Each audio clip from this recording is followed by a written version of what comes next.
जय हिंद मेरे प्यारे साथियों। और आज हम भूगोल स्टार्ट करने जा रहे हैं और इसका वीडियो जो आपको डेली देखने को मिलेगा। भूगोल का अध्ययन हम करेंगे जियोग्राफी।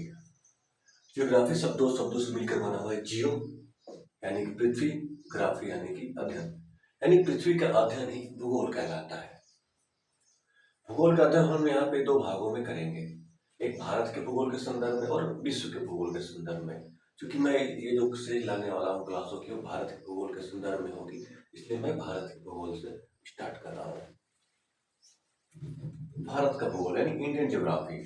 अब भारत के भूगोल में हम इन सब चीजों को पढ़ेंगे। भारत की स्थिति क्या है, वो किस गोलार्ध में स्थित है, भारत का क्षेत्रफल क्या है, वो किस महाद्वीप में स्थित है, और उसके आसपास के जो महासागर वगैरह है, उस सब चीजों के बारे में, भारत की विभिन्न चीजों के बारे में हम अध्ययन करेंगे।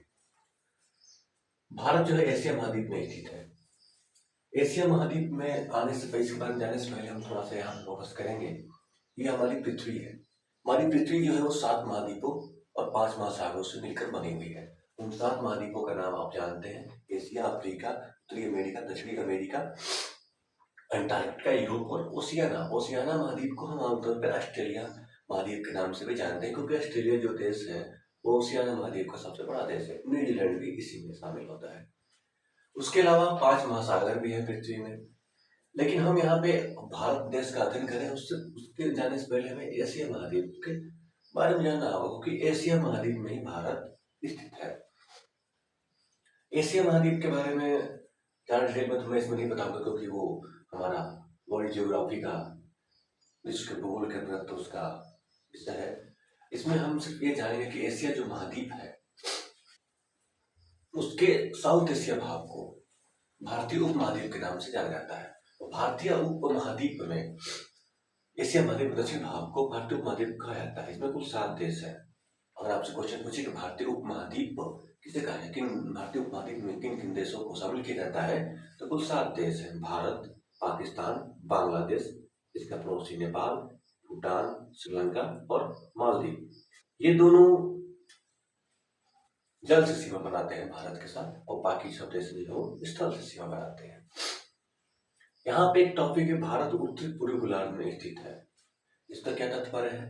हमारी ये पृथ्वी हो गई, इस ग्लोब को अगर हम देखें तो ये 0 डिग्री लाइन है, जिसको हम विषुवत रेखा कहते हैं, या इक्वेटर भी इसको इंग्लिश में बोला जाता है।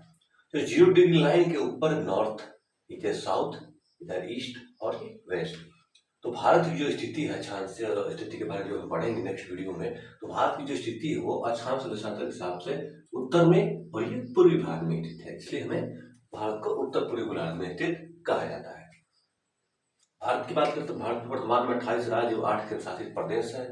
इससे पहले 29 राज्य और 7 केंद्र शासित प्रदेश थे, जिसमें से 31 अक्टूबर 2019 को जम्मू कश्मीर को तोड़कर 2 यूटी बना दिया गया।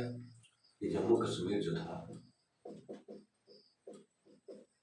इसको तोड़ दिया गया। कब तोड़ा गया? 31 अक्टूबर 2019 को। एक जम्मू कश्मीर बना और एक बना हमारा लद्दाख। ये दोनों क्या बने? ये दोनों यूटी बने, यूनियन टेरिटरी यानी कि केंद्र शासित प्रदेश। इस हिसाब से 8 हो गए। और दादर नगर हवेली, दमन और दीव को एक कर दिया। मतलब वर्तमान में कुल 28 राज्य और 8 केंद्र शासित प्रदेश है। इसके बारे में हम आगे जानेंगे।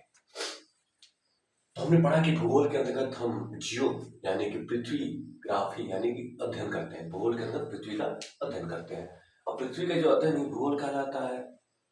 तो भूगोल को हम अध्ययन करेंगे, भूगोल का तो हम एक भारत के संदर्भ में करेंगे और एक विश्व के भूगोल के संदर्भ में अध्ययन करेंगे। तो भारत के संदर्भ में जब हम अध्ययन करेंगे तो एशिया महाद्वीप, भारत जो है एशिया महाद्वीप में स्थित है, भारत उत्तरी पूर्वी गोलार्ध में स्थित है।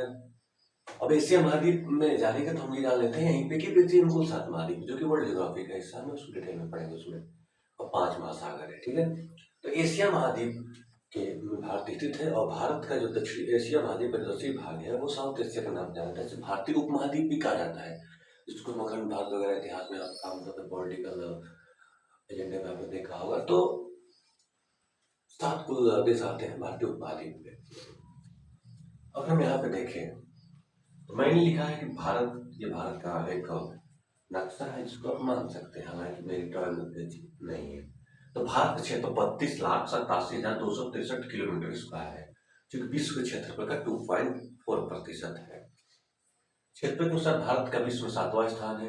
1 नंबर पे रूस, 2 नंबर पे कनाडा, 3 नंबर पे चीन, 4 नंबर पे उत्तरी America, sorry United states of America, 5 number पे ब्राजील, 6 पे ऑस्ट्रेलिया, 7 पे भारत और 8 नंबर पे अर्जेंटीना। आमतौर पे लोग 7 तक याद रख लेंगे, 8वां नंबर पे अर्जेंटीना आता है। भारत की जनसंख्या की बात करें तो भारत की जो वर्तमान जनसंख्या है वो तो अभी काउंटिंग का रिजल्ट नहीं आया 2021 वाला, लेकिन दरियाई जनगणना के अनुसार भारत की आबादी जो है 121 करोड़ है, क्योंकि विश्व के कुल जनसंख्या का 17.5% है। और जनसंख्या के मामले में जो भारत है वो दूसरे स्थान पे स्थित है, ये बात तो आपको पता ही होगा। 1 नंबर पे चीन, 2 नंबर पे भारत, 3 नंबर पे यूएस। इसके अलावा हम जितने भी चैप्टर होंगे उसको हम एक नेक्स्ट वीडियो लाते चलेंगे, क्योंकि वीडियो काफ़ी लंबा हो रहा है, तो मैं चाहता हूँ कि 5 से 7 मिनट में ही हम एक एक टॉपिक को क्लियर करते चलें। तो इसके आगे जो है वो नेक्स्ट टॉपिक में हम बात करेंगे भारत के ये इस क्षेत्रफल, भारत के पड़ोसी राज्य, भारत का क्षेत्रफल और भारत को राज्य कितने राष्ट्र से बनाते हैं, इन सब चीज़ों के बारे में हम अगली वीडियो में बात करेंगे। यहाँ पे मेरा मकसद ये सब चीज़ें आपको कहीं ना कहीं किताब वगैरह में मिल ही जाएंगी, लेकिन इसको हम एक शॉर्ट्स नोट्स के जरिए कैसे याद रखते हैं, किस प्रकार से समझते हैं, मैंने जितने भी पॉइंट्स लिखवाए हैं ये सब पेपर में कहीं ना कहीं आए हुए हैं या फिर कहीं ना कहीं आते हैं। तो उम्मीद है कि आपको पसंद आएगा तो सपोर्ट कीजिए। जय हिंद, धन्यवाद। भारत माता की